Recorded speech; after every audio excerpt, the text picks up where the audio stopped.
Alors, bon dimanche matin, chers frères et sœurs. Vraiment toujours comme à l'habitude, un grand privilège, un grand plaisir pour moi d'être parmi vous pour adorer notre grand Dieu.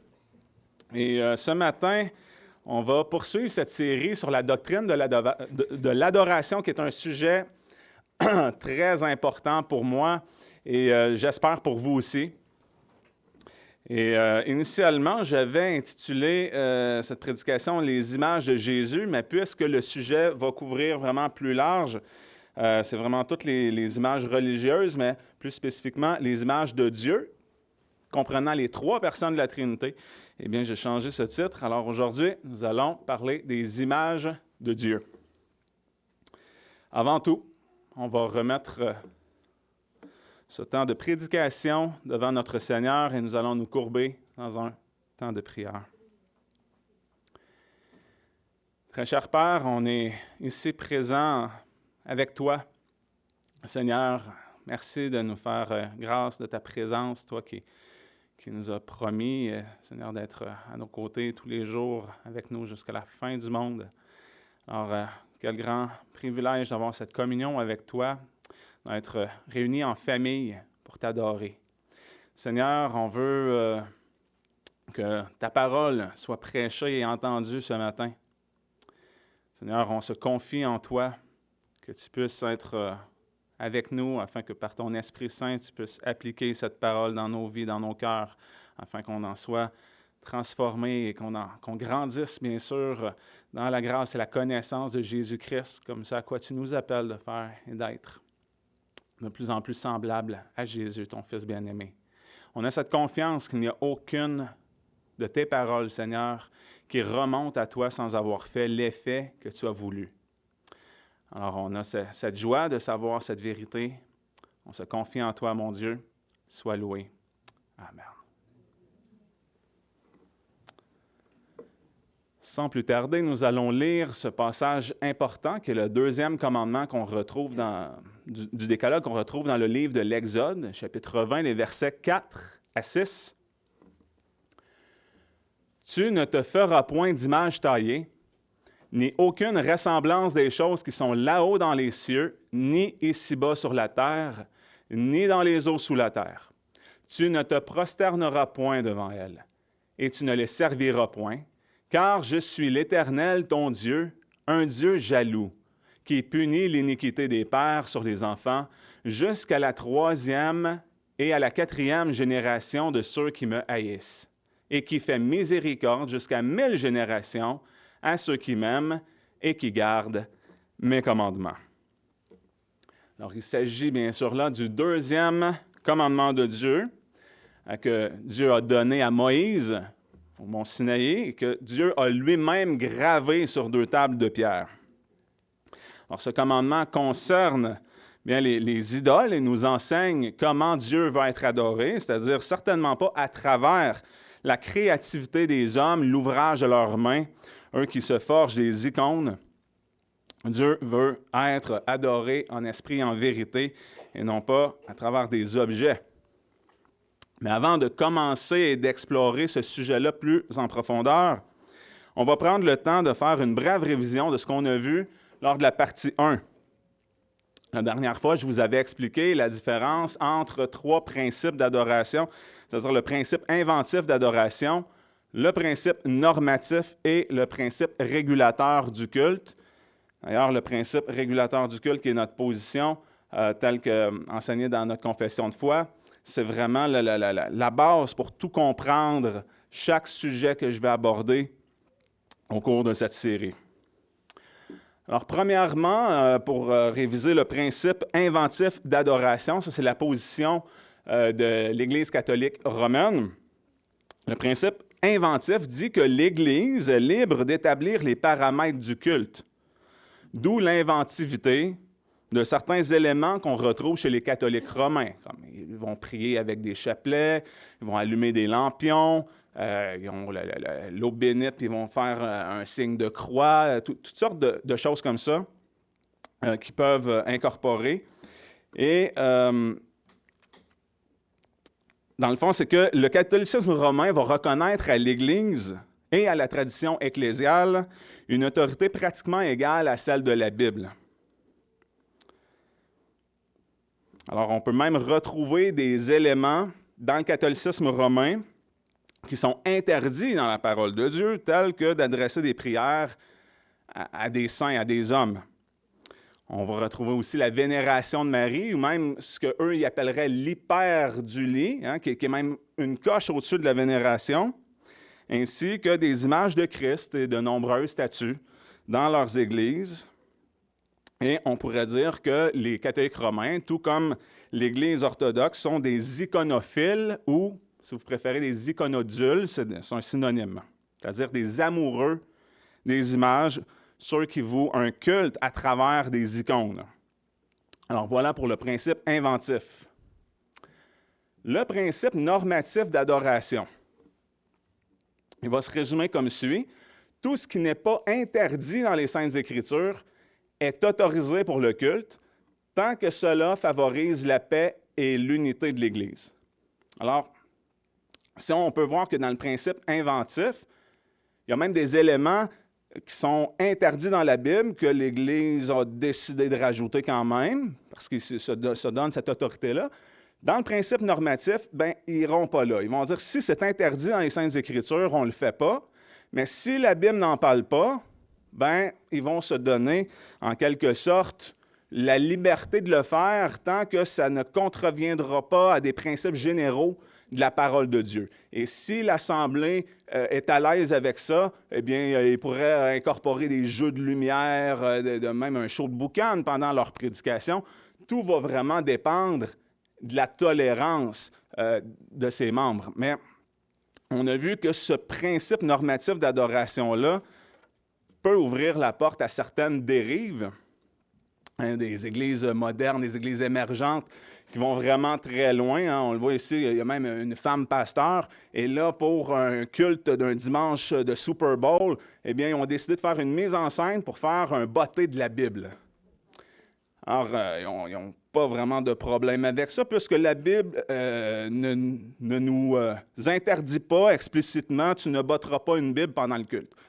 Alors, bien sûr, on pourrait argumenter que il y a un grave manque de révérence, mais c'est ça, c'est que le plafond de tolérance, on pourrait dire, dans des églises émergentes du 21e siècle est beaucoup plus élevé que c'était, exemple, dans des églises du passé. Mais on voit que ce principe peut ouvrir la porte à certaines dérives.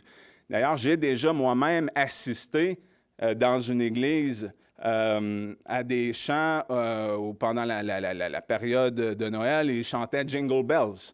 Il n'y a absolument rien de chrétien là, mais ils faisaient ça avec une chorale pendant le culte. Parfois, l'Église peut remplacer la prédication de la parole de Dieu par des témoignages. Pourquoi? Parce que la parole de Dieu n'interdit pas ça. Ils vont déjà parfois remplacer la prédication par des sketchs ou une pièce de théâtre biblique avec des déguisements, des accessoires, tout ça. J'ai été témoin de ça. Fait qu'il n'y a pas vraiment de cadre rigide pour adorer Dieu selon ce principe-là. Je le répète, si ce n'est pas interdit dans la Bible et que les gens de l'Église le tolèrent, tout peut fonctionner pour adorer Dieu selon ce principe. La porte est grande ouverte. Mais si Dieu avait voulu procéder ainsi, je vous dis que la Bible ne serait pas épaisse comme ça. Il n'y aurait probablement pas assez d'espace vers le ciel pour contenir tous les interdits, parce que l'imagination de l'homme pécheur est pratiquement infinie. Alors, ce n'est pas de cette manière-là que Dieu a procédé en nous détaillant avec précision tout ce qu'on n'a pas le droit de faire. À la place, Dieu nous prescrit une manière positive de comment il veut être adoré.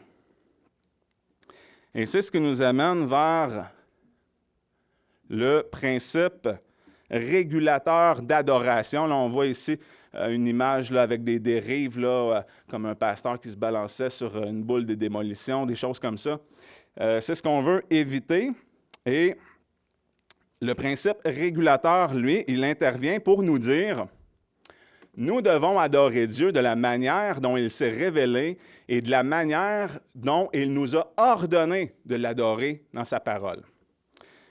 En d'autres termes, ce n'est pas à nous de décider, ce n'est pas par notre propre imagination qu'on peut décider de comment on va offrir un culte à Dieu qui lui plaît.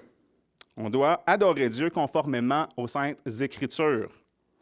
La forme et le contenu de notre culte doivent être en accord avec la Bible, informés par la Bible et justifiés par la Bible. Et c'est la position officielle de notre Église, ici Réformée Baptiste, selon la 1689. On va lire ce passage dans le chapitre 22.1. La lumière de la nature montre qu'il est un Dieu, qui a seigneurie et souveraineté sur tout, qui est juste, bon et fait du bien à tous, et qui, par conséquent, doit être craint, aimé, loué, invoqué, cru et servi par les hommes de tout leur cœur, de toute leur âme et de toute leur force. Mais quant à la manière de lui rendre un culte, c'est Dieu lui-même qui l'a ordonné et précisé par sa volonté révélée, de sorte qu'aucun culte ne peut lui être rendu selon l'imagination et les méthodes des hommes, ni selon les suggestions de Satan, sous quelque représentation que ce soit, ou de quelque autre manière non prescrite dans les Saintes Écritures. Un des passages utilisés pour appuyer ce que je viens de vous lire dans notre confession de foi, c'est Deutéronome 12, le verset 32, qui dit « Vous observerez et mettrez en pratique toutes les choses que je vous ordonne, vous n'y ajouterez rien et vous n'en retrancherez rien. » Alors, on voit ici que c'est important. On doit mettre en pratique. On doit faire tout ce que Dieu commande. Mais sans modifier le contenu, sans rien ajouter, sans rien enlever. Ce n'est pas à l'homme d'inventer ou de supposer que ce qu'on fait va plaire à Dieu si ce n'est pas prescrit. C'est pourquoi nous devons rechercher fidèlement les Saintes Écritures pour voir de quelle manière Dieu nous a prescrit de l'adorer afin de lui vouer un culte agréable. Nous savons que Dieu est esprit. Jean 4, 24 nous dit « Dieu est esprit et il faut que ceux qui l'adorent en esprit et en vérité. » Alors, la vérité, c'est ce que Dieu nous révèle dans sa parole. Nous savons que Dieu est unique, que nul n'est semblable à lui. 1 Chronique 17, 20, éternel. Nul n'est semblable à toi et il n'y a point d'autre Dieu que toi, selon tout ce que nous avons entendu de nos oreilles. Et nous savons que Dieu ne veut pas être adoré à travers des idoles, comme on l'a lu dans le Décalogue, le 2e commandement. Et je vous ai enseigné, par rapport au principe régulateur d'adoration, cet exemple qu'on retrouve dans Exode 32 avec le veau de fonte. Exode 32, les versets 5 à 8. Aaron, voyant cela, bâtit un autel devant lui. Puis Aaron cria et dit, « Demain, il y aura fête en l'honneur de l'Éternel. » Ils se levèrent donc de bon matin le lendemain, et ils offrirent des holocaustes, et ils présentèrent des sacrifices de prospérité. Et le peuple s'assit pour manger et boire, puis ils se levèrent pour se divertir. Alors l'Éternel dit à Moïse, « Va, descends, car ton peuple, que tu as fait monter du pays d'Égypte, s'est corrompu. Ils se sont bientôt détournés de la voie que je leur avais prescrite. Ils se sont fait un veau de fonte, se sont prosternés devant lui, lui ont sacrifié et ont dit, « Voici tes dieux, ô Israël, qui t'ont fait monter du pays d'Égypte. » On a pu voir que même si les Israélites n'avaient pas encore reçu les 2 tablettes de pierre de Moïse, Moïse n'était pas encore redescendu avec les 10 commandements, bien, ils ont eu à cœur d'adorer Dieu, de faire une fête à l'Éternel, qui les a fait sortir du pays d'Égypte, mais en se créant une idole. Ils ont fait un veau de fonte et ils ont déclaré faire une fête en l'honneur de l'Éternel. Et c'était reconnu par Dieu lui-même comme étant de la corruption, qu'ils s'étaient détournés de ce que Dieu leur avait prescrit. En d'autres mots, même s'il n'avait pas encore donné l'interdit, Dieu n'avait quand même pas donné le commandement de se fabriquer quelque chose. Alors, c'est pour ça qu'il peut dire que le peuple s'est corrompu.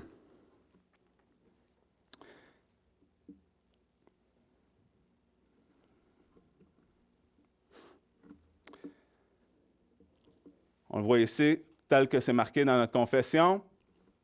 On ne peut pas offrir un culte à Dieu de quelque autre manière non prescrite dans les Saintes Écritures.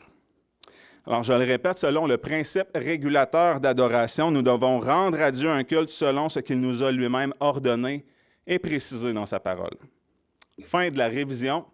Et maintenant, nous allons rentrer dans le vif du sujet et regarder l'histoire de l'Église concernant les images religieuses. Pour débuter, je vais vous expliquer ces deux termes, iconoclaste et iconodule ou iconophile, si vous préférez. Alors, les iconoclastes sont ceux qui veulent détruire les images, sont contre les images. Tandis que les iconodules sont ceux qui aiment les images. Comme j'ai déjà expliqué, la position des catholiques romains est iconophile ou iconodule. C'est pourquoi on retrouve des images et des statues dans leurs églises et aussi dans la maison de leurs adeptes. Moi, j'ai une grand-mère qui est encore vivante à ce jour et puis elle possède là, une assez grosse statue de la Vierge Marie qu'elle a dans sa chambre, sur son bureau. C'est important pour elle. Il y a, dans plusieurs maisons, là, ils ont des crucifix qu'ils placent en haut de leur porte avec des représentations de Jésus en plâtre, là, cloué sur la croix, etc. Plusieurs autres choses comme ça. Cependant, les catholiques romains ne se laisseront pas accuser d'idolâtrie. Pour eux, il n'y a pas de problème, selon eux, de s'agenouiller devant ces statues, et ils diront qu'ils n'adorent pas l'objet et que l'adoration est rendue à ce que l'objet représente. Ça, c'est leur argument principal. Mais cet argument-là, j'aimerais vous dire que c'était le même argument qu'utilisaient les païens à l'époque. Quand les Juifs ou les premiers chrétiens accusaient les païens de d'autres religions d'adorer des dieux de pierre, des dieux de bois, tout ce qu'ils avaient façonné de leurs mains, mais ils leur répondaient « Non, non, non, on n'adore pas la statue, on adore le Dieu que représente la statue. » Mais les chrétiens ne se laissaient pas berner par cette explication. On voit, il y a Origène qui répond à un païen de son époque, qui est Celse, dans des écrits, puis il répond justement à ça. Les catholiques romains vont aussi faire une distinction entre vénération et adoration. Alors, ils vont dire, « Ah non, non, on n'adore pas Marie, c'est de l'hyperdulie, c'est pas de l'adoration. » Fait que là, il y a vénère encore plus, mais c'est pas au point d'adorer Dieu. Mais il n'y a pas de justification biblique pour distinguer la vénération de l'adoration ou même de l'hyperdulie, comme ils disent. De plus, Dieu ne nous commande nulle part dans les Saintes Écritures de vénérer quoi que ce soit. On doit l'adorer lui seul.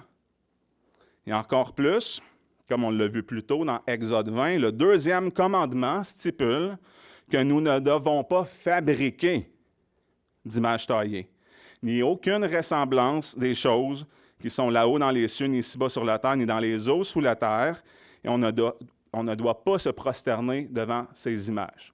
Alors, les catholiques romains, eux, vont s'agenouiller devant ça, et on peut facilement constater que cela contrevient au deuxième commandement de Dieu. D'ailleurs, Thomas d'Aquin, qui est un homme qui a été canonisé dans l'Église catholique romaine, il a enseigné ceci, je vous le cite. « Il en résulte qu'on doit la même vénération à l'image du Christ et au Christ lui-même. Donc, puisque Christ est adoré d'une adoration de latrie, ça, la latrie, c'est vraiment l'adoration la plus haute là, dans le catholicisme romain, c'est l'adoration qu'on doit réserver à Dieu seul. Alors, l'argument de Thomas d'Aquin, il dit, donc, puisque Christ est adoré d'une adoration de latrie, il est logique d'adorer de même son image. Thomas d'Aquin était reconnu comme un apologète classique. Alors, il utilisait beaucoup le raisonnement. Puis on va regarder maintenant l'argumentaire de Thomas d'Aquin d'après ce qu'il vient d'enseigner ici. Prémisse 1, c'est-à-dire l'hommage rendu à une image, passe à la personne qui est représentée, appelée prototype. Prémisse 2, l'hommage que l'on doit à Jésus est l'adoration. Comme il avait dit, une adoration de l'idolâtrie. Conclusion logique, l'hommage que l'on doit rendre aux images du Christ est l'adoration. On voit tout de suite que ça ne peut pas fonctionner avec ce que Dieu prescrit dans la Bible. Ce n'est pas non plus ce que les pères de l'Église ont majoritairement enseigné. Dans une vidéo qui a été publiée sur la chaîne YouTube de Par la foi, Maxime Georgel, qui est un réformé, va répondre à l'argument d'un prêtre catholique romain qui affirme que de mettre des statues dans les églises reprend la tradition juive qui avait des statues dans les temples, dans le temple de Jérusalem, c'est-à-dire. Eh bien, cet argument est archi faux. Car la pratique de mettre des images dans les églises est apparue, selon les spécialistes, les historiens, environ au 6e ou au 7e siècle. Et cela sans être influencé par la culture juive d'aucune manière. D'ailleurs, les Juifs eux-mêmes n'adoraient pas des statues. Mais il est vrai que dans le tabernacle, 2 chérubins situés plus précisément dans le lieu très saint, en compagnie de l'Arche de l'Alliance, d'après le passage dans 2 Chroniques 3.10, étaient présents. Mais ce qu'il faut savoir, là on voit ici un petit schéma à l'écran du tabernacle. On voit il y a une première section qui est le parvis. Le peuple avait accès au parvis, donc à l'extérieur de la bâtisse. Et ensuite, les prêtres, eux, pouvaient entrer dans le lieu saint. Et seulement une fois par année, là où étaient situés les 2 chérubins et l'Arche de l'Alliance, eh bien, il y avait le souverain sacrificateur qui pouvait entrer là, à Yom Kippour, pour le jour des expiations. Donc, le reste du peuple, lui, ne pouvait jamais entrer et avoir accès au lieu très saint. Donc, le peuple ne voyait jamais les 2 chérubins. Ce n'était pas un élément de culte où ils devaient adresser leur prière devant ça, et c'était aussi prescrit par Dieu de les construire. Alors, pour tout le peuple, tous les Juifs, ils n'auraient jamais même vu ces chérubins-là. Alors, ça n'a rien à voir avec la doctrine catholique romaine qui affirme dans le concile de Nicée II, c'est-à-dire le 2e concile de Nicée, qu'il est nécessaire de saluer les représentations comme présentant le Christ et ses saints sous peine d'anathème. Je vais vous lire les anathèmes prononcés dans le 2e concile de Nicée, ça vaut la peine. Si quelqu'un ne confesse pas le Christ notre Dieu, que le Christ notre Dieu peut être représenté dans son humanité, qu'il soit anathème. Si quelqu'un n'accepte pas la représentation dans l'art de scène évangélique, qu'il soit anathème. Si quelqu'un ne salue pas de telles représentations comme représentant le Seigneur et ses saints, qu'il soit anathème. Si quelqu'un rejette une tradition écrite ou non écrite de l'Église, qu'il soit anathème. Et ça, un anathème, c'est important de comprendre ce que ça signifie, c'est grave. Ça veut dire, c'est d'être condamné, d'être expulsé du royaume de Dieu. Et quand je vous parlais du principe inventif, en voilà un bon exemple.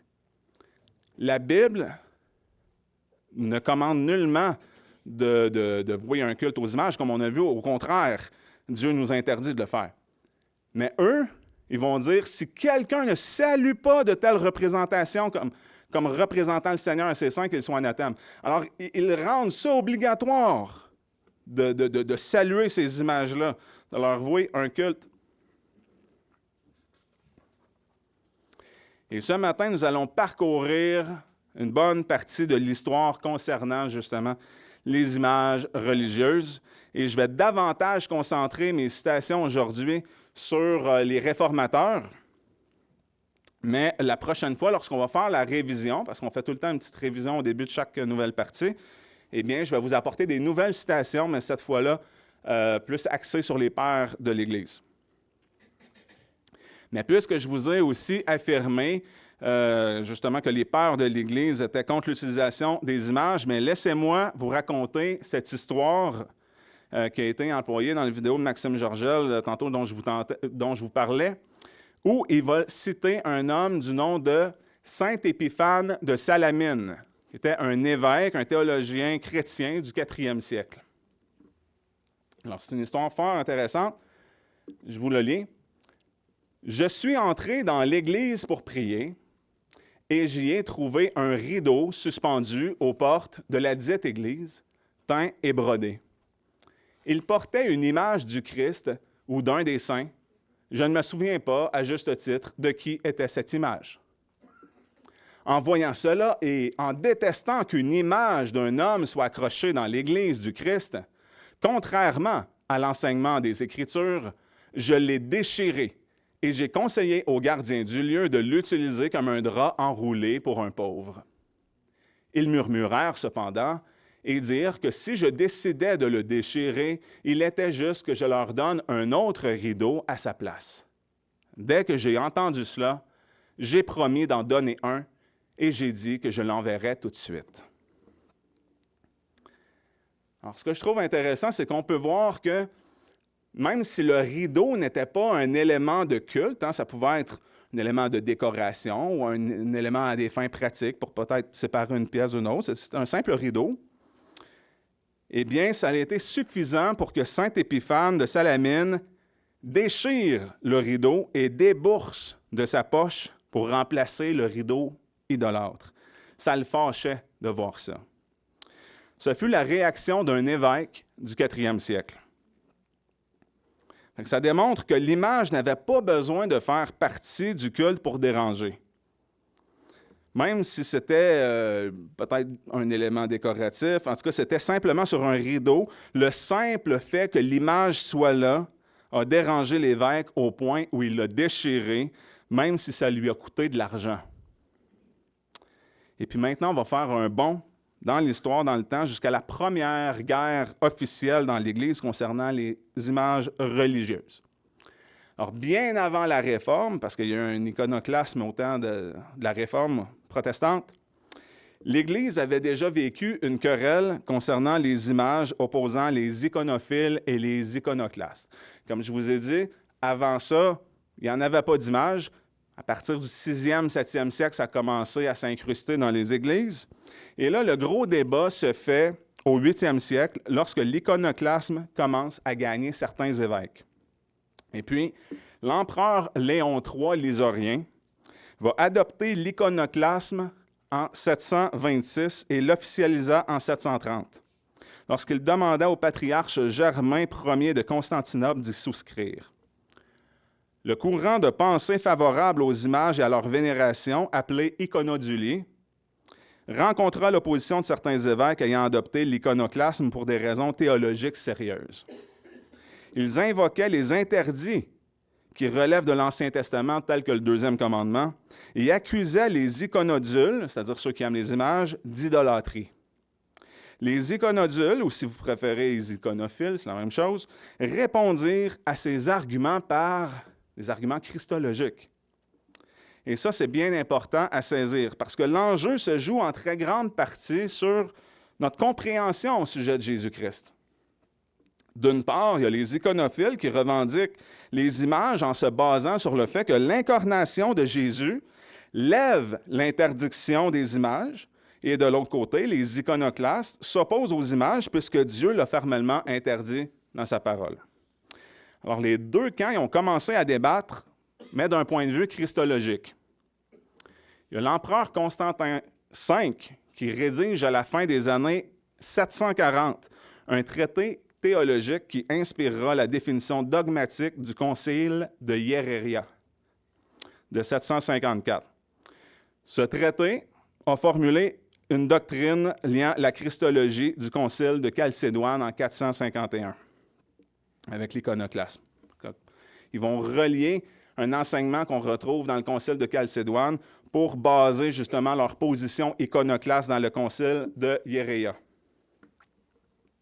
Les principales conclusions du concile, qui sont résumées dans le symbole de Chalcédoine, définissent qu'il y a deux natures en Christ.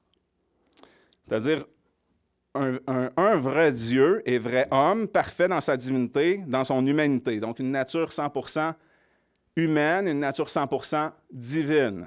Ces deux natures-là sont unies dans la même personne de Dieu, le Fils. Donc Jésus-Christ est une seule et même personne qui possède un hypostase, une seule substance qui est la même substance que Dieu. Et cette doctrine fut élaborée contre les enseignements de Nestorius, qui est à l'origine du nestorianisme. Alors, c'est quoi ça, le nestorianisme? Eh bien, c'est la position selon laquelle Jésus possédait deux hypostases, c'est-à-dire deux substances. Donc, une substance humaine et une substance divine qui coexistent en Jésus. C'est une hérésie. Mais pourquoi je vous enseigne ça? Eh bien, c'est parce que c'est vital à l'enjeu sur les icônes. Parce que selon le nestorianisme, il serait possible de dissocier la substance humaine de la substance divine de Jésus, puisque deux substances. Alors, ça pourrait justifier, pour les nestorianistes, de faire une image de Jésus-Christ représentant uniquement sa substance humaine sans violer le deuxième commandement. Mais cela est impossible selon le concile de Chalcédoine de 451 qui a déterminé que Jésus est d'une seule substance et que cette substance est la même que Dieu. Par conséquent, les iconoclastes ont établi qu'il était condamnable de faire une image de Jésus puisque Jésus est Dieu et d'une seule substance. Là, est-ce que ça devient peut-être compliqué, mais j'espère bien l'expliquer parce que c'est important. Donc, autrement dit, selon le nestorianisme, il est possible d'illustrer uniquement l'humanité de Jésus, tandis que cela semble être impossible selon Chalcédoine. Puis c'est sur cet argument-là que les iconoclastes s'appuyaient quand ils ont rédigé le concile de Hiéréa. Petite parenthèse, mais le pouvoir de dissocier l'humanité de Jésus à sa divinité a entraîné chez les nestoriens le refus aussi d'appeler Marie Théotokos, qui signifie mère de Dieu, puisque selon eux, Marie n'est que la mère de l'homme Jésus. Vous voyez ce que ça entraîne aussi? Ça entraîne une autre chose. Moi, personnellement, je n'ai pas de problème à appeler Marie Théotokos, parce que je crois vraiment qu'elle a donné naissance à Dieu sur terre, parce que je crois que Jésus est pleinement Dieu, pleinement homme en même temps. D'ailleurs, l'enseignement de Nestorius fut déclaré hérétique et condamné par le Concile d'Éphèse en 430-431, soit 20 ans avant le Concile de Chalcédoine qui a répondu justement à l'hérésie de Nestorius. Et suite au Concile d'Éphèse, Nestorius a perdu le patriarcat de Constantinople et il finit exilé. Puis là, on va prendre le temps de vraiment lire le symbole de Chalcédoine sur ce point important-là. Suivant donc les pères, nous enseignons tous unanimement que nous confessons un seul et même Fils, notre Seigneur Jésus-Christ, le même parfait en divinité et le même parfait en humanité, le même vraiment Dieu et vraiment homme, composé d'une âme raisonnable et d'un corps, consubstantiel au Père selon la divinité et le même consubstantiel à nous selon l'humanité. En tout semblable à nous sauf le péché, avant les siècles engendré du Père selon la divinité, et au dernier jour le même, engendré pour nous et pour notre salut de la Vierge Marie. Mère de Dieu selon l'humanité, un seul même Christ, Fils du Seigneur, l'unique engendré, reconnu en deux natures, sans confusion, sans changement, sans division et sans séparation. La différence des deux natures n'étant nullement supprimée à cause de l'union. Alors, ça règle la question. On ne peut pas représenter Jésus, juste dire « je représente juste son humanité ». Alors, il n'y a pas de division, pas de séparation. La propriété de l'une et l'autre nature étant bien plutôt sauvegardée et concourant à une seule personne et une seule hypostase. Un Christ ne se fractionnant ni se divisant en deux personnes, mais en un seul et même Fils, unique, engendré. Dieu Verbe, Seigneur Jésus-Christ, selon que depuis longtemps les prophètes l'ont enseigné de lui, que Jésus-Christ lui-même nous l'a enseigné et que le symbole des pères nous l'a transmis. Alors, comme vous pouvez le voir, le symbole de Chalcédoine n'avait pas peur d'appeler Marie Mère de Dieu selon l'humanité, puisqu'elle a donné naissance à Jésus, qui est le Fils de Dieu. Souvenez-vous qu'on ne peut pas dissocier l'humanité et la divinité de Jésus-Christ. Les deux natures sont unies dans la même personne qui est d'une seule et même substance. D'ailleurs, notre confession de foi, la 1689, est en total accord avec le symbole de Chalcédoine. Et je vais vous lire ce qu'on retrouve sur la page web de l'Association des Églises réformées baptistes du Québec. L'ARBQ est une association confessionnelle. Elle adhère avec ses églises membres, dont on fait partie, à la Confession de foi baptiste de Londres de 1689. Cette confession de foi a été rédigée au 17e siècle par les baptistes calvinistes en Angleterre en vue d'exprimer le plus clairement possible leur foi chrétienne, protestante et réformée, le tout dans une perspective résolument baptiste. Pour ce faire, le contenu de celle-ci est grandement imprégné de celui de la Confession de foi de Westminster de 1646, les Églises presbytériennes, et la Déclaration de Savoie de 1658, les Églises congrégationalistes, lesquelles s'enracinent elles-mêmes dans les anciens symboles de foi de l'Église antique, soit ceux de Nicée et Constantinople, lequel proclame l'unique Dieu, que l'unique Dieu existe en trois personnes, c'est-à-dire le Père, le Fils et l'Esprit, et de Chalcédoine. Jésus-Christ est l'unique Fils de Dieu qui a revêtu notre humanité. Et c'est pourquoi on retrouve ce même enseignement ici au chapitre 2.3 de la 1689. Dans cet être divin et infini, il est trois subsistances, le Père, la Parole ou le Fils et l'Esprit Saint, qui sont d'une seule substance, puissance et éternité. Chacun possède toute l'essence divine, et cependant l'essence n'est pas divisée. Le Père n'est engendré par personne et il ne procède de personne. Le Fils est éternellement engendré du Père. L'Esprit Saint procède du Père et du Fils. Les trois sont infinis, sans commencement, mais sont un seul Dieu, qui ne doit pas être divisé selon la nature ou l'être, mais distingué selon les propriétés particulières qui se révèlent dans leurs relations personnelles mutuelles. La doctrine de la Trinité est le fondement de toute notre communion avec Dieu et de notre dépendance, source de réconfort de lui.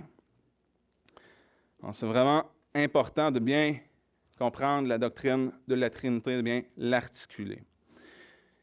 Et là, pour revenir au débat qui a eu lieu au 8e siècle, en 730, l'empereur Léon III Lysorien interdit l'usage d'icônes du Christ, de la Vierge Marie et des saints, et ordonne leur destruction. Alors, c'est la première grande période iconoclaste officielle. Mais l'opposition à la représentation artistique du Christ, de Marie et de ses saints, n'était pas nouvelle. Au 2e, 3e siècle, divers évêques d'Asie, comme Eusèbe de Césarée, Thomas de Claudiopolis et surtout l'évêque Constantin de Nacolée, avaient déjà condamné le culte des images. Le concile d'Elvire, en l'an 300, dans son 36e canon, condamne l'emploi des images dans les églises.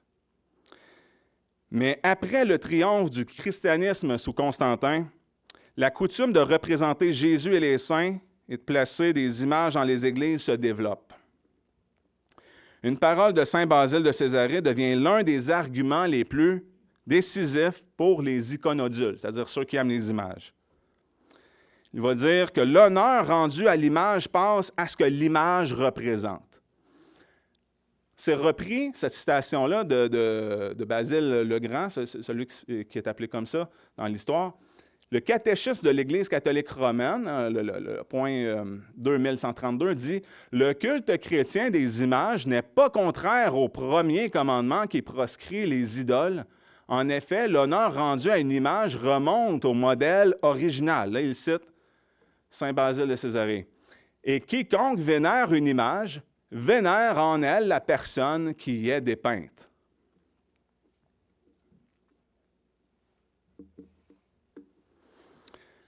On ne peut pas dire que Dieu était d'accord avec un tel argument au mont Sinaï, hein, comme on l'avait vu, puisque Dieu a voulu consumer le peuple qui était rendu idolâtre, qui s'était fait un veau de fonte avec les bijoux d'or que le peuple avait apportés à Aaron. Et il a fallu que Moïse supplie Dieu de ne pas exterminer le peuple. Mais ce qui est encore plus ridicule est que l'argument développé par les iconodules à partir de la citation de saint Basile, c'est qu'ils vont carrément tordre le contexte de la citation.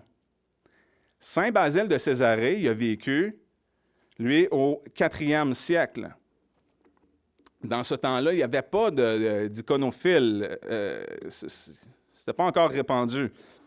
Et ils vont vraiment prendre cette citation-là hors contexte parce que lorsque saint Basile affirme cette chose-là, il ne parle pas d'une image physique, il ne parle pas d'une statue ou d'une peinture ou d'une quelconque représentation. Il va plutôt employer un langage qui s'apparente à la manière dont Paul s'exprime dans Colossiens 1,15. C'est lui qui a l'image du Dieu visible en parlant de Jésus, le premier-né de toutes les créatures. Alors, quand il parle de l'image, il parle du Fils qui reflète le Père, et non pas d'une représentation artistique. Voyons maintenant la citation complète de saint Basile de Césarée, sur laquelle les catholiques romains s'appuient pour ériger leur doctrine telle qu'enseignée dans leur catéchisme.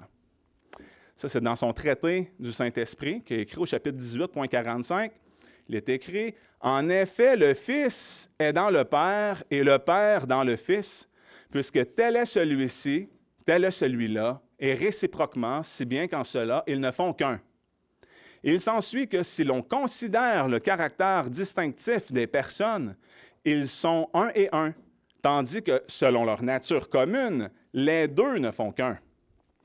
Mais alors, sont-ils un et comment se fait-il qu'il n'y ait pas deux dieux?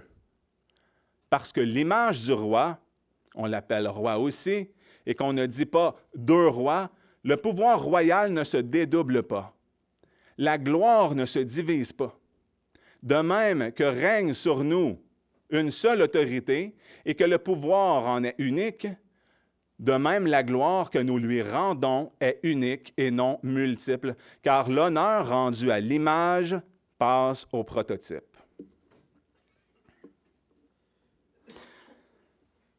Après le concile de Hieréia en 754, qui, je vous rappelle, était un concile iconoclaste, donc qui voulait détruire les images, le fils de Constantin V, Léon IV, le Khazar, lui succéda en 775 et il continua d'appliquer cette politique iconoclaste-là de son père jusqu'à son décès en l'an 780. Puis son fils Constantin VI lui succéda à l'âge de 10 ans. Alors, vu qu'il était trop jeune, la régence de l'Empire alla à sa mère Irène, qui était une amoureuse des images, donc une iconodule. Et c'est pourquoi elle convoqua le deuxième concile de Nicée. Donc, le concile de Nicée II, dont je vous ai parlé tantôt, en 787, qui est un concile iconodule. Fait que là, ils vont justement renverser ce qui était déclaré dans le concile de Hieréia en 754. Et c'est à cause de cette femme qui était elle-même une iconophile, une iconodule, qui a convoqué ce concile-là pour rétablir la vénération des icônes dans l'Église. Puis Constantin VI, quand il est devenu plus vieux, quand il a atteint le trône à l'âge de 20 ans, en l'an 790, tout ça va demeurer, puis il va s'en suivre une période de conflit interne à laquelle l'empereur Léon V l'Arménien va accéder ensuite au trône en 813 et il va réintroduire l'iconoclasme. 2 ans plus tard, Léon V va convoquer un synode patriarcal en 815 pour confirmer le concile de Hiéréa de 754, qui était iconoclaste. Fait que vous voyez, ça s'échange le pouvoir et il y a vraiment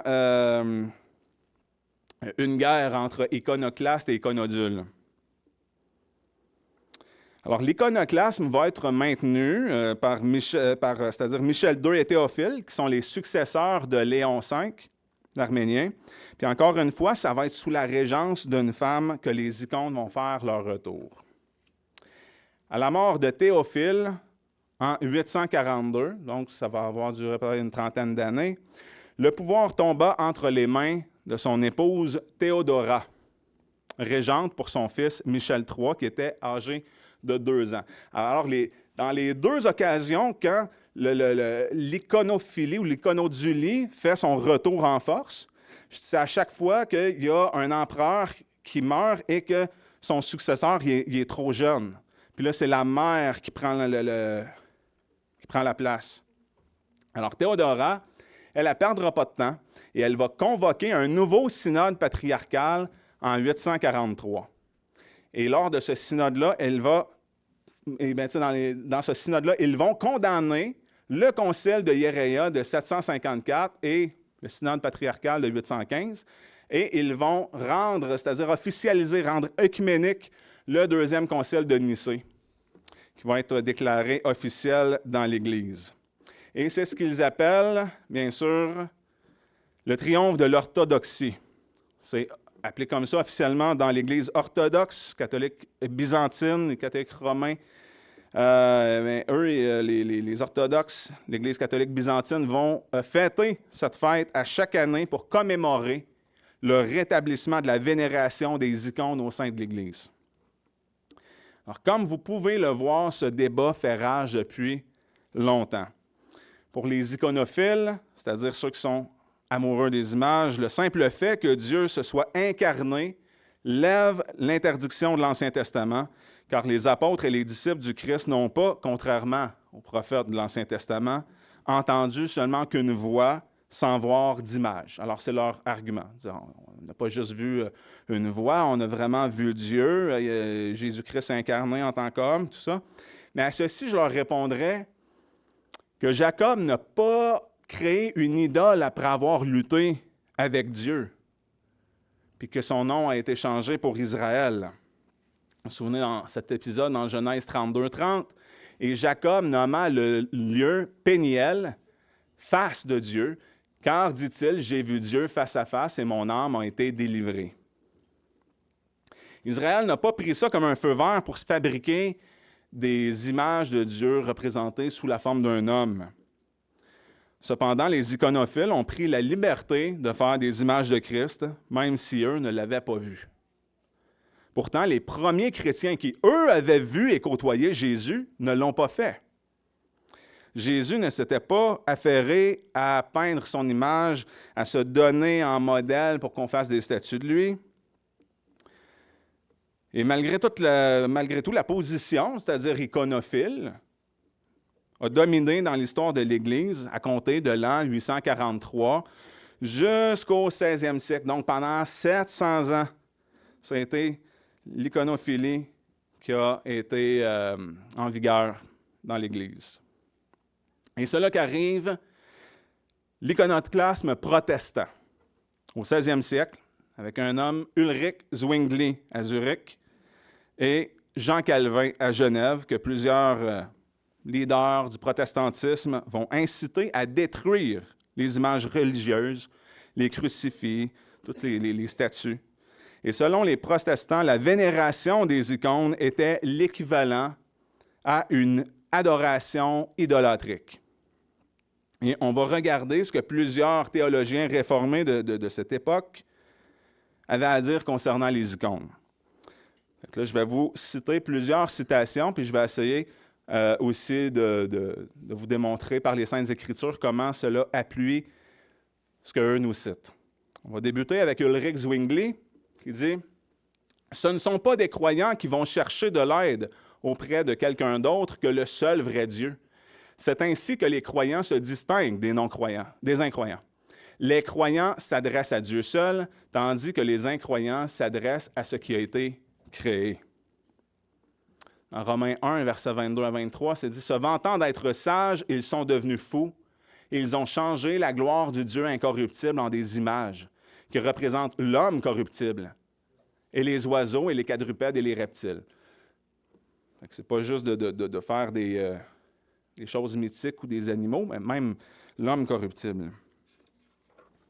En effet, nous n'avons pas besoin d'aide à travers des objets pour adorer Dieu. Toutes les images, toutes les sculptures ou tout autre objet sont des choses que l'homme a créées. Lorsque Zwingli mentionne que ce sont des incroyants qui s'adressent à ce qui a été créé, il nous rappelle que l'adoration par l'entremise des icônes est une pratique païenne.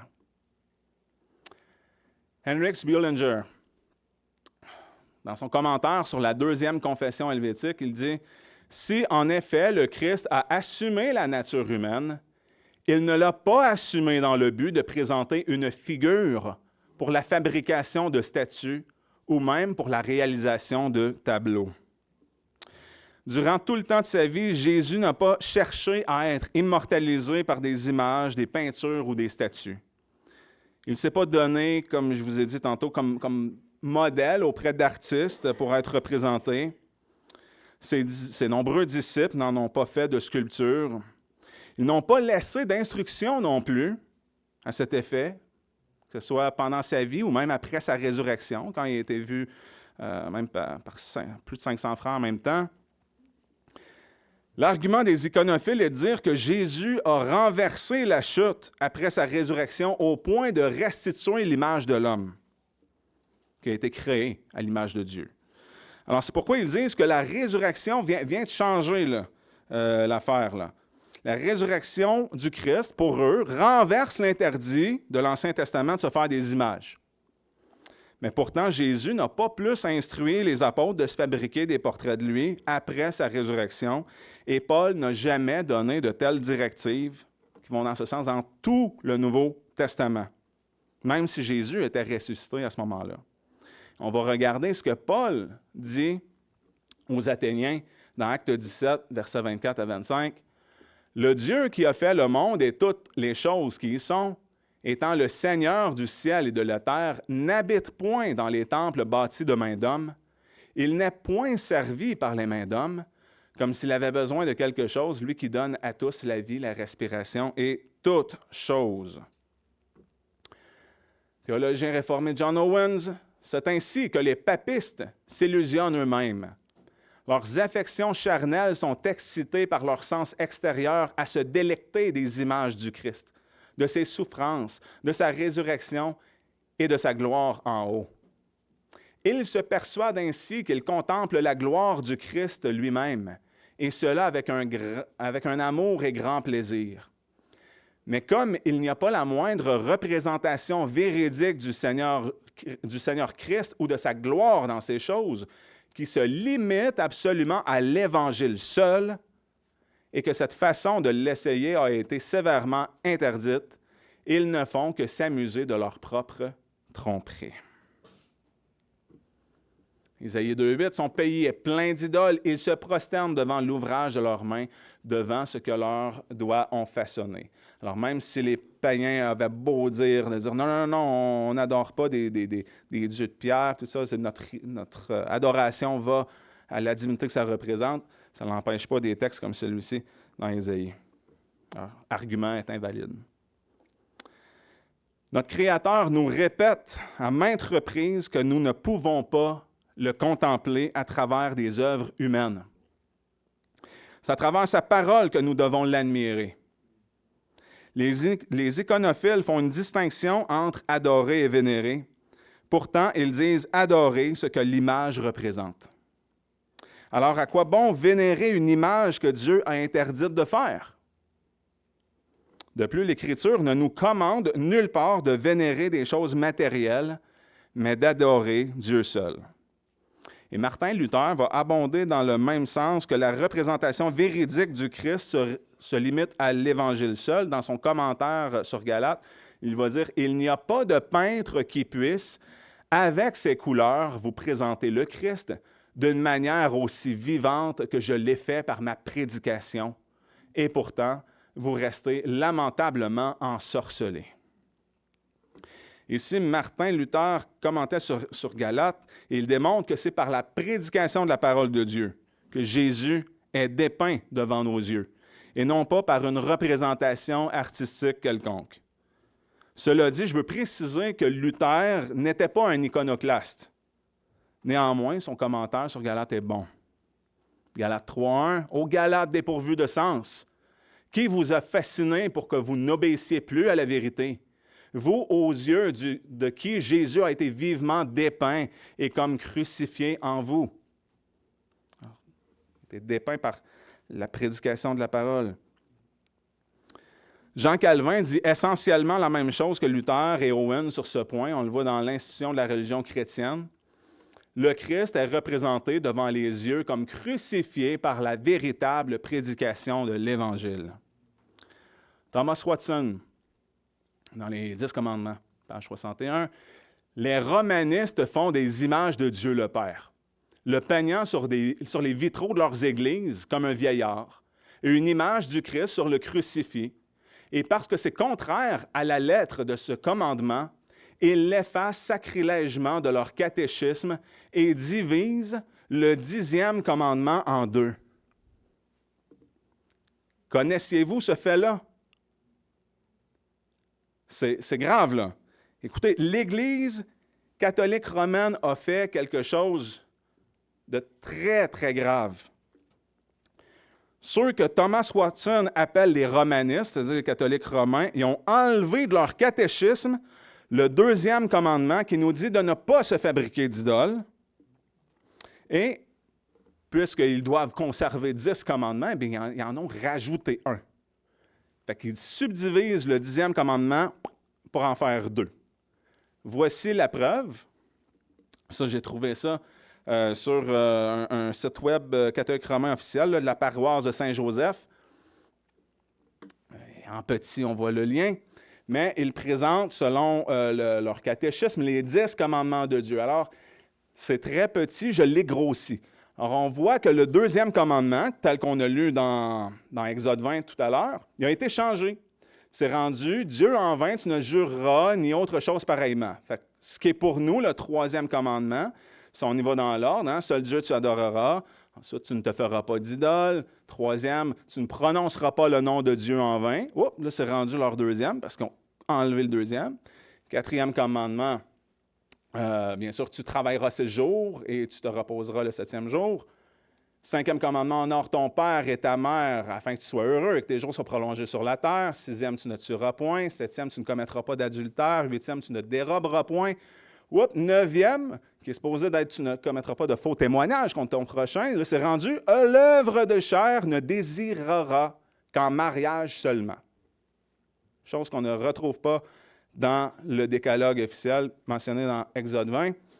Et bien sûr, le 10e commandement qui est « tu ne convoiteras pas », là, c'est rendu « bien d'autrui, tu ne désireras pour les avoir injustement ». Donc, c'est ce commandement-là qui divise en deux.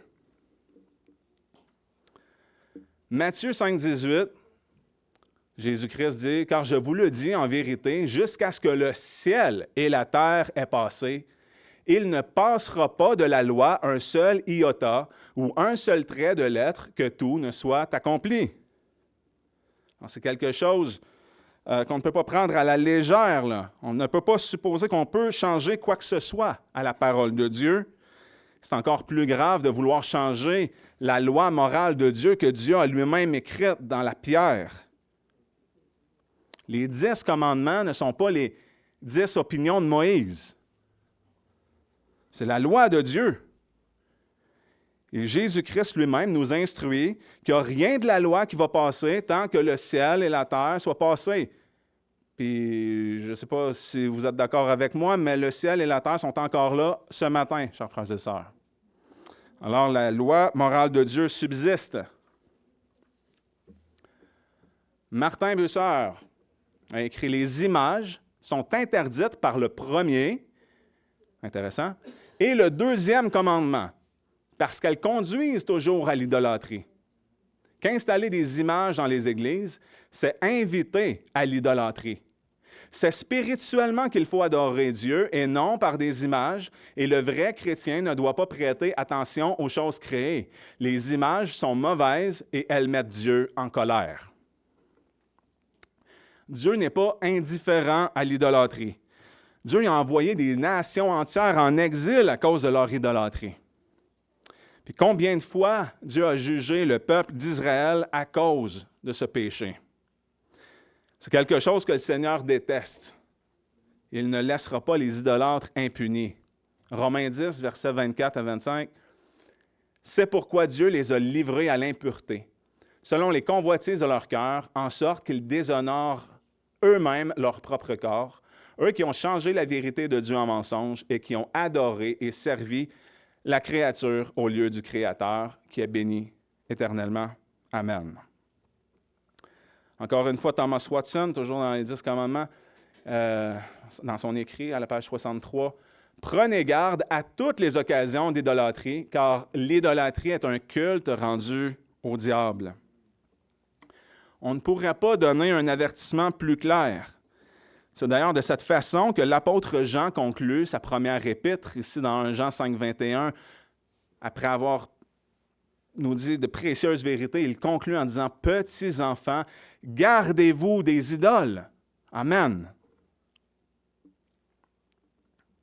Je cite beaucoup Jean Calvin, alors, parce qu'il est tellement clair et précis sur ce sujet-là, ici dans son institution de la religion chrétienne. Toute représentation figurative de Dieu contredit son être.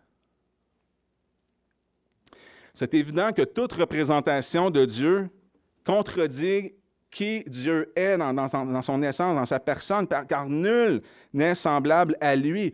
Ésaïe 40, 18. « À qui voulez-vous comparer Dieu? Et quelle image ferez-vous son égal? » Encore Jean Calvin, « Le Saint-Esprit apparut sous la forme d'une colombe. Mais comme elle disparut aussitôt, qui ne voit que dans ce symbole d'un instant, les fidèles est invité à considérer l'Esprit comme invisible, à se contenter de sa puissance et de sa grâce et à ne réclamer aucune figure extérieure. Dieu est parfois apparu sous la forme d'un homme, mais c'était en prévision de la révélation future dans le Christ. » Alors, l'argument que je disais tout à l'heure. Et cela ne donnait donc pas aux Juifs le moindre prétexte pour ériger un symbole de la divinité sous une forme humaine. Alors, Jean Calvin reprend ce même argument-là qu'on voit dans l'Ancien Testament, Dieu qui va apparaître sous une forme humaine à quelques occasions, et il n'a pas plus permis aux hommes de le représenter ainsi. Alors, ce n'est pas parce que le Saint-Esprit s'est manifesté par une colombe après le baptême de Jésus qu'on peut le représenter en se forgeant ou en dessinant des colombes ou parce que Jésus-Christ a marché sur la terre parmi nous, qu'on peut l'illustrer à travers des images de toutes sortes. L'incarnation de Christ n'a rien changé à cet effet, puisqu'aucune ordonnance du Nouveau Testament ne nous incite à fabriquer des icônes si on retourne au principe régulateur. Théodore de Bèze, qui était le successeur de Jean Calvin à Genève, nous dit « Notre espoir repose sur la véritable croix de notre Seigneur Jésus-Christ, et non sur cette image. Je dois donc admettre que je déteste profondément l'image du crucifix et que je ne peux pas la supporter. » Chers frères et sœurs, Jésus-Christ est vivant. Il est ressuscité. Alors, il n'est pas resté cloué sur une croix. Et bien que le sacrifice sanglant de Jésus à la croix fût nécessaire, Dieu ne nous a nulle part commandé de nous souvenir de son sacrifice en nous forgeant des crucifix, c'est-à-dire de faire des Jésus de plâtre qu'on met sur une croix. C'est une grave erreur de prendre d'autres images que celles que le Seigneur a consacrées par sa parole, c'est-à-dire le baptême et la Sainte Seine. Ce sont les moyens de grâce que Dieu nous a donnés pour nous souvenir de son œuvre parfaite. La prédication de la parole, puis il nous donne les moyens de grâce, dont le repas du Seigneur qu'on va prendre ce matin. Jean Calvin dit « Il n'existe pas d'image religieuse innocente. » Et encore, ce n'est pas seulement l'utilisation d'images pour la superstition impie qui est interdite, mais l'utilisation d'images pour éduquer les ignorants à la place des livres qui parlent de la parole de Dieu. Alors, Calvin est clair, les images ne devraient même pas servir à l'instruction. Comme il a aussi dit, il n'existe pas d'images religieuses innocentes. Nous devons être instruits par la parole de Dieu, car c'est le moyen que Dieu a décrété pour sauver les gens, c'est-à-dire la folie de la prédication. Et je trouve vraiment intéressant, Calvin, de parler des images à des fins éducatives. Parce que ceux qui croient qu'on peut utiliser des livres avec des images de Jésus simplement pour l'instruction, mais sans adorer, qui vont dire on n'adore pas, on fait juste utiliser les images pour s'instruire, eh bien, on oublie une chose importante. On doit adorer Dieu de toute notre pensée. Comment est-ce qu'on pourrait voir une image qui évoque Dieu sans pour être conduit à l'adoration? Ça serait irréconciliable. On ne peut pas non plus dissocier l'humanité et la divinité de Jésus. Marc 12,30 nous dit « Tu aimeras le Seigneur, ton Dieu, de tout ton cœur, de toute ton âme, de toute ta pensée. » Notre intellect doit être en fait partie, de toute ta force. C'est là le premier commandement. Alors, si c'est le plus grand commandement, ne le négligeons pas. Prenons-le au sérieux. Matthew Henry nous dit « Notre culte religieux doit être régi par la force de la foi et non par la force de l'imagination. L'idolâtrie est un adultère spirituel. » Alors, c'est évident qu'on ne doit pas se fabriquer des icônes, des images selon notre imagination, mais nous n'avons pas non plus à nous créer des images mentales de Dieu pour l'adorer selon notre propre conception. Nos pensées doivent être captives à la pensée de Christ, qui est la parole de Dieu. 2 Corinthiens 10, versets 4 et 5. En effet, nos armes de guerre ne sont pas charnelles, mais elles sont puissantes en Dieu pour renverser les forteresses, pour détruire les raisonnements et toute hauteur qui s'élève contre la connaissance de Dieu et pour ramener toute pensée captive à l'obéissance de Christ. Autre citation d'un théologien réformé, Francis Turretin. « Aucun culte religieux ne doit être rendu aux images. Il est interdit d'avoir une pensée pieuse devant une image. » Nous condamnons ici le traitement des images sacrées ou religieuses qui sont censées contribuer à l'excitation du sentiment religieux. Dieu interdit de les fabriquer et de les adorer. Alors, on peut voir ici, une fois de plus, la notion là, d'avoir une pensée pieuse devant une image. Si on pense à ça, qu'il faut adorer Dieu de toute notre pensée, bien, c'est sûr qu'on ne peut pas dissocier justement notre intellect si on voit une image et on ne peut pas avoir de pensée pieuse devant ça. Ce n'est pas de la manière dont Dieu nous a prescrit de l'adorer. Mais j'aimerais aussi porter votre attention sur un autre détail dans le commentaire de Francis Turretin. On oublie souvent que le deuxième commandement ne se limite pas à ne pas se prosterner devant les images, de ne pas adorer les idoles, mais il est aussi dit que nous ne devons pas fabriquer toute représentation divine d'aucune manière, y compris le vrai Dieu. Exode 24, « Tu ne te feras point d'image taillée, ni de représentation quelconque des choses qui sont en haut dans les cieux, qui sont en bas sur la terre et qui sont dans les eaux plus bas que la terre. » Encore une fois, Lévitique 26, 1, « Vous ne vous ferez point d'idole, vous ne vous dresserez ni image taillée ni statue, et vous ne mettrez pas de pierre ornée de figures dans votre pays pour vous prosterner devant elle, car je suis l'Éternel, votre Dieu. » Alors tout cela, tous ces enseignements-là, bien sûr, ont des implications pratiques. Je vous ai parlé du principe régulateur du culte, comme quoi nous devons adorer Dieu expressément de la manière qu'il nous a lui-même commandé de le faire dans la Bible, et non pas au gré de notre imagination, de l'imagination humaine, l'homme qui est pécheur et corrompu. Je vous ai démontré aussi, d'après les Saintes Écritures, de quelle manière Dieu voulait être adoré. Et je vous ai enseigné, conformément à notre confession de foi 1689, que notre position se doit d'être alignée avec le principe régulateur du culte. C'est-à-dire qu'on n'offre pas un culte d'une manière qui n'est pas prescrite positivement dans les Écritures. Nous avons fait un survol de l'histoire chrétienne sur la question des images de Dieu ou des icônes. Et il est clair que nos prédécesseurs, ceux qui ont passé avant nous, selon la foi réformée, étaient fortement opposés à toute forme d'idolâtrie, à toutes les représentations de Dieu sous toutes ses formes, et c'est pourquoi nous pouvons affirmer en tant que réformés baptistes que nous tenons une position iconoclaste, c'est-à-dire contre les images. Alors, à la lumière de ça, j'espère que je ne vous ai pas trop fait peur. Voulez-vous toujours être réformé baptiste? Parce que ça a des implications pratiques concrètes dans nos vies personnelles et dans notre Église. Vous voyez une première application, c'est qu'on devrait scruter les Saintes Écritures pour être certain d'adorer Dieu d'une manière qui lui sera agréable, c'est-à-dire d'une manière que Dieu le commande. C'est le principe régulateur d'adoration.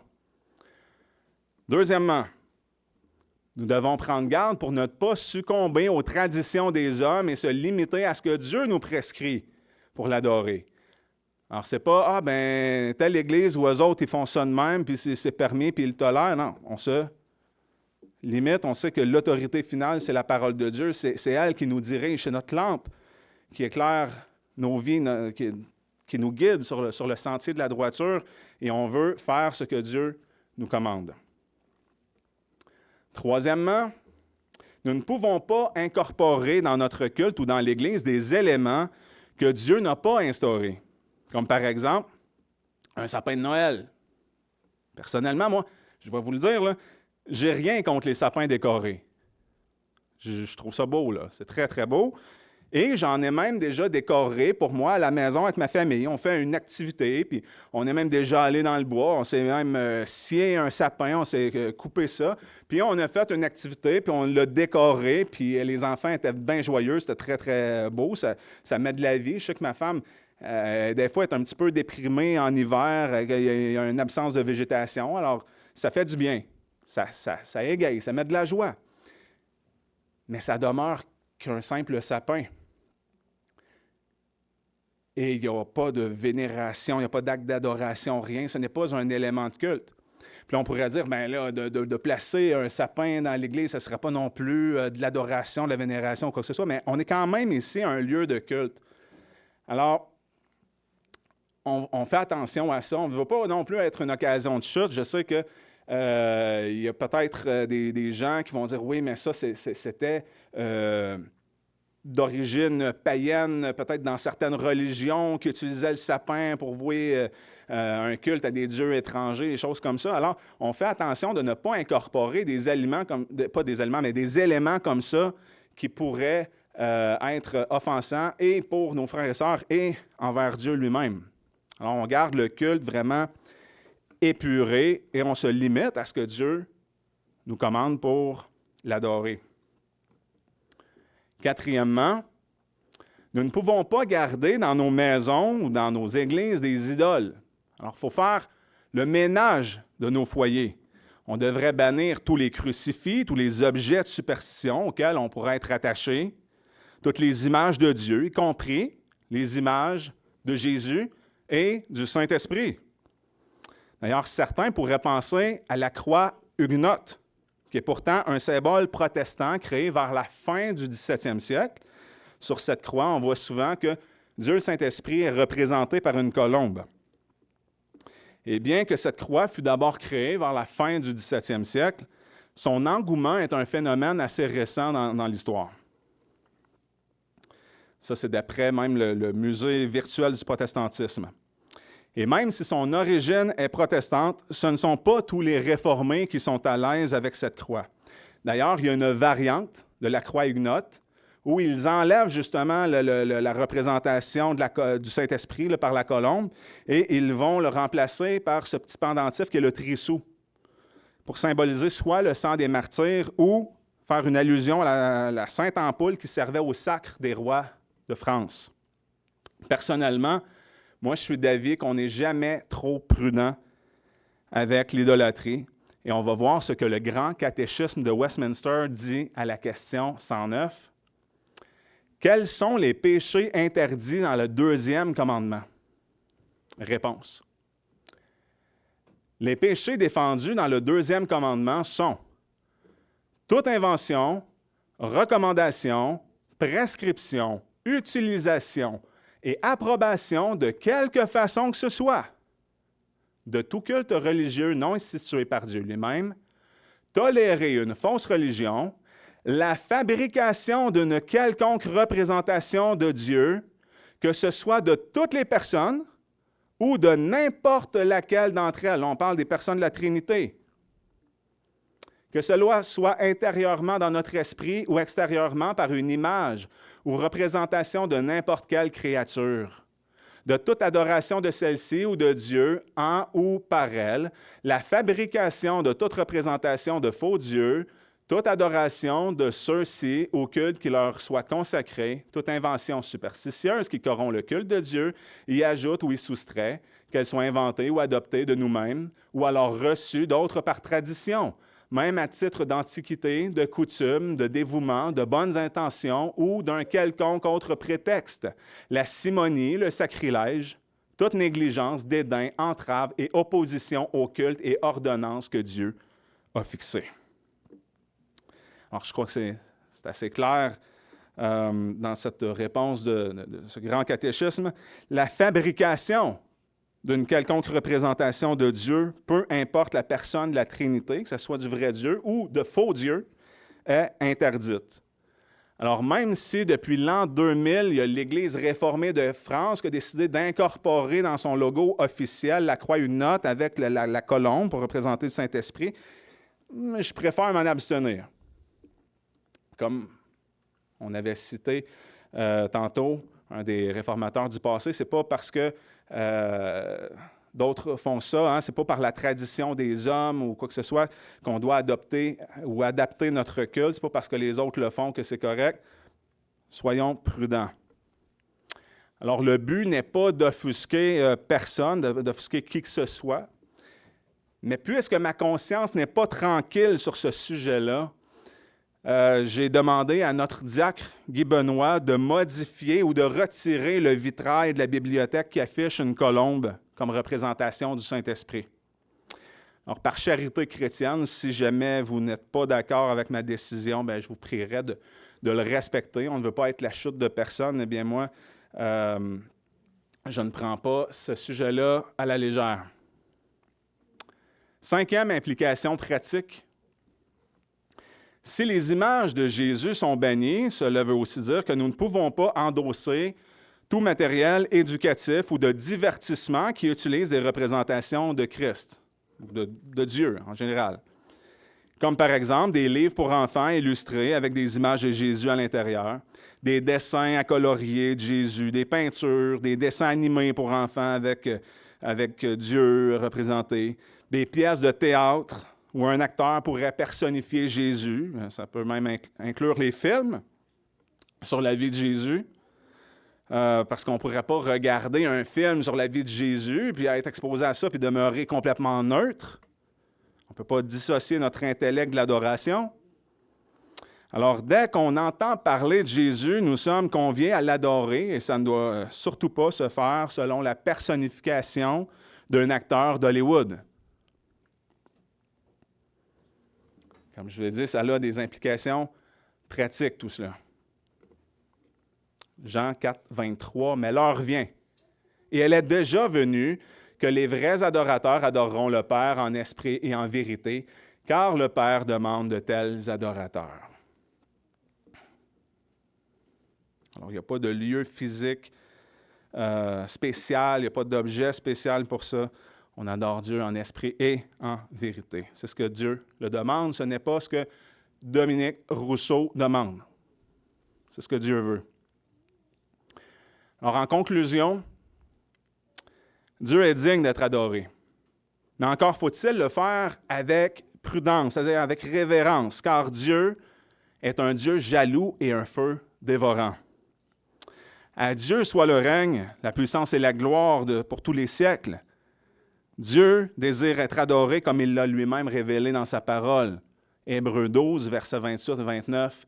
C'est pourquoi, saisissant le royaume inébranlable, conservons la grâce afin que par elle nous rendions notre culte à Dieu d'une manière qui lui soit agréable, avec respect et crainte, car notre Dieu est aussi un feu dévorant. Alors, prenons garde à nous-mêmes, parce que le cœur de l'homme est comme une usine à fabriquer des idoles. On peut être prompt à s'attacher à des choses vaines que Dieu n'a pas prescrites, que Dieu n'a pas commandées, pour diverses raisons. Mais on ne veut pas déplaire à Dieu et présumer que nos méthodes sont acceptables. Il n'y a rien de bon en nous-mêmes, alors on doit se confier en celui seul qui est bon, en l'Éternel, afin de lui rendre un culte qui lui plaît, selon sa volonté révélée dans sa parole, et non pas selon l'imagination de l'homme faillible et pécheur. Ne soyons pas non plus une occasion de chute pour les autres.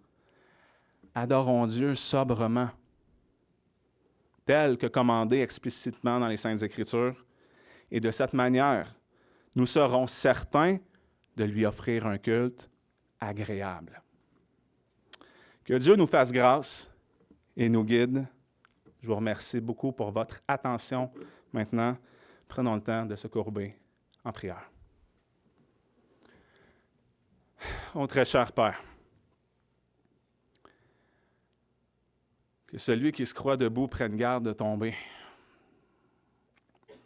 Tu nous rappelles parfois à quel point on peut être nous-mêmes des êtres fragiles et même idolâtres, car il y a plein de choses dans ce monde auxquelles on tient. Mais quoi de mieux que le jour du Seigneur pour venir à notre secours, pour nous libérer de ces choses-là? On s'attend à toi, mon Dieu, afin que tu prennes contrôle de nos vies, de nos pensées, que tout soit axé sur toi, afin qu'on recherche ta volonté et que par ta grâce, on puisse vivre conformément à ce que tu nous demandes, Seigneur. Oh, viens à notre secours, mon Dieu. Délivre-nous de tout ce qui, dans notre chair, dans nos pensées, dans nos cœurs, est corrompu et s'attache à des choses que tu as en horreur, même lorsque on pense avoir de bonnes intentions, Seigneur. On ne veut pas se confier en nos propres raisonnements. On veut s'appuyer sur le roc, sur Christ, sur ta bonne parole. Oh Seigneur, merci de nous instruire, de nous avoir laissé ta parole qui s'est rendue jusqu'à nous aujourd'hui, que tu as préservée et que tu as permis, à travers les âges, d'être prêchée dans l'histoire, afin que nous, encore ce matin, nous puissions l'entendre et avoir accès et t'adorer, Seigneur, comme tu le mérites de l'être. Que ton nom soit élevé parmi nous, mon Dieu, dans nos vies. Merci, mon Dieu. Amen.